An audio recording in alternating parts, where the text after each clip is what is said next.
Welcome to another FYI FAQ about Mexico life. With John and Christy Frigette of Elements Realty Group. Today's episode is on how much do things cost in Mexico. Now, obviously Mexico is a large country with many different zones, but for the most part, this is going to cover all the main touristic areas, and the costs I think are going to be very similar in those areas. So let's start off. We've broken this off by daily, monthly, and yearly, and you can start off with daily. Everyday expenses include things like your food, restaurants and eating out, entertainment, car repairs, gas for your cars, and any little household repairs that come up. There are many fruit and vegetables that are grown locally, and they are very affordable. You can go to the big grocery stores and buy all you need in one spot, or you can support local and go to the little tiendas and buy your groceries from there. Restaurants run from a 10 peso taco all the way to a 700 peso steak and anything in between, depending on what you'd like. We can go to the local taco stand and have a meal with a drink, non-alcoholic of course, for 50 pesos and be full. There are lots of different forms of entertainment. You can go to the beach for free. You can go to the movies. You can go to a movie theater for 40 pesos for a ticket, or you can go to the VIP theater. I think it's about 125 pesos. Yeah, and you can put your feet up in a leather recliner, Have a order margarita. food, have a margarita. It's quite lovely. Air-conditioned comforts. I am warning you though, if you do take your wife there, understand you will continue to have to take your wife there. That's right. I'm thinking maybe that's what we should do this afternoon. There are lots of tours that are available too from some of the tour companies. You can go fishing and do those. Even when you're living here full time, it's good to remind yourself why you live here full time. Absolutely. Car repairs are very affordable down here. Much more affordable than what we've experienced up north ourselves. Gas is about the same price as it was in Canada this summer. A little bit more than it is in Canada now. Mm-hmm. And it doesn't fluctuate here nearly as much as it does in lots of other centers. Yeah. Well, the gas company in Mexico used to be owned by the federal government. It's only recently deregulated. So now we've got Shells, etc.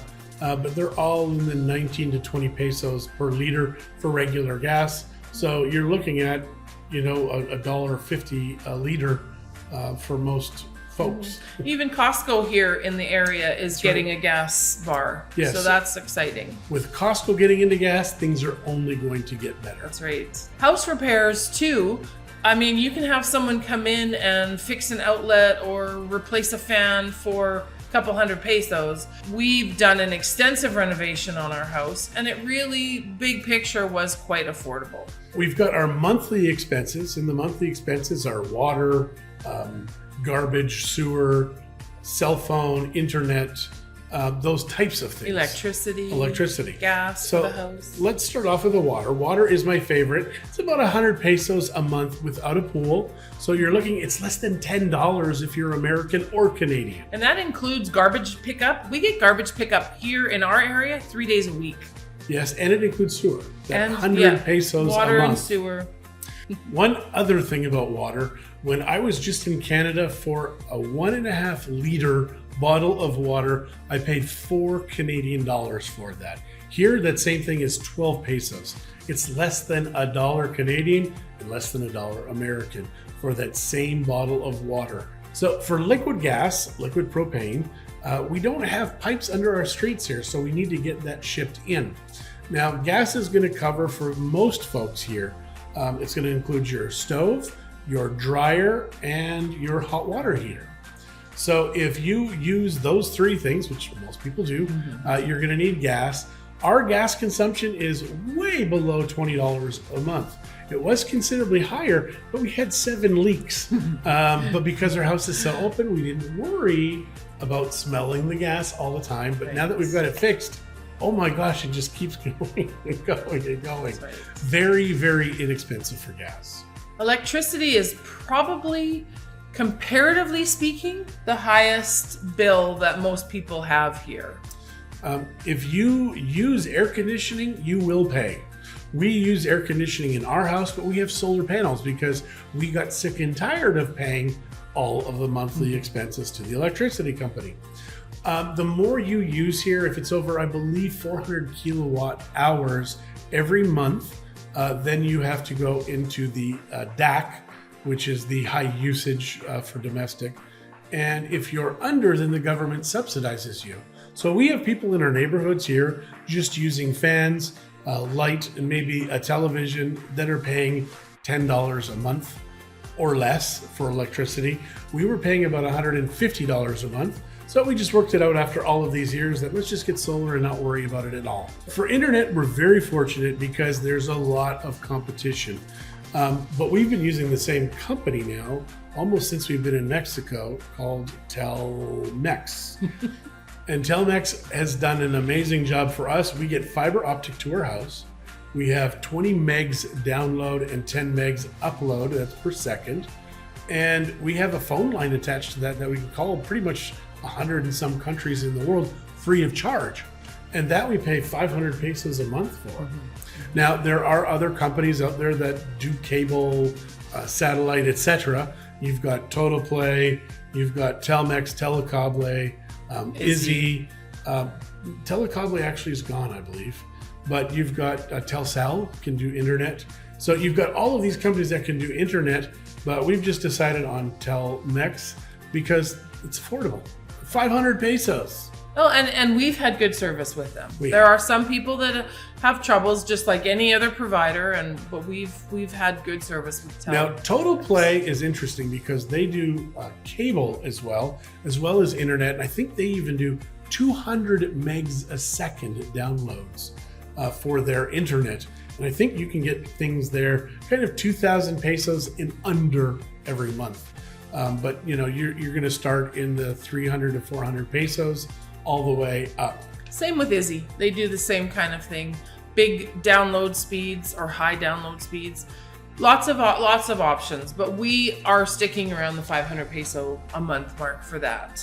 So HOA dues, I think, are the only other monthly expense that when you own your home, if it's in a condo, or you can call them strata fees, those are going to be anywhere between $350 pesos to $1,000 a month, depending on the quality of the services that you have and where you're located. So I think 350 pesos a month is phenomenal. And Teralta 1 in Bucerias, it's great. We've got our annual fees, which are insurance. That could be health, it could be house, and it could be vehicle. And you also have your property taxes, and you also have your property trust fees for foreigners that own real estate in Mexico. So let's talk about... Well, let's start with the easy ones. So your trust fee is a set fee that you pay every year, somewhere in the range, depending on the bank that you have and depending on how old the trust is, probably anywhere from, let's say, $450 to $600 USD a year. That's a year. It is odd that these Mexican banks charge USD for the trust fee. And so that's your trust fees. Property taxes are incredibly inexpensive. They are, and that is based on the size of the property and what you have on that property. Now, understand the roads in Mexico are not perfect, so you're not going to get the same services that you get north of the border. But when you have a $200,000 home and you're only paying $100 a year in property taxes, you kind of let things slide.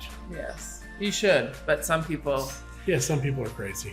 So insurance, you've got houses, you've got health, and you have automobile insurance. So let's start with the auto insurance, which is another easy one, which is very inexpensive for automobile insurance. If you get speeding tickets here, it doesn't count towards your insurance. Who gets speeding tickets, honey? I don't know. I'm just saying that. But if you do have automobile insurance, we've got 2 older vehicles here, and we've got comprehensive on those. And we're only paying 5,000 to 6,000 pesos a year for those. Mm-hmm. And that's all inclusive. So that includes towing up to 200 kilometers from wherever we break down in Mexico.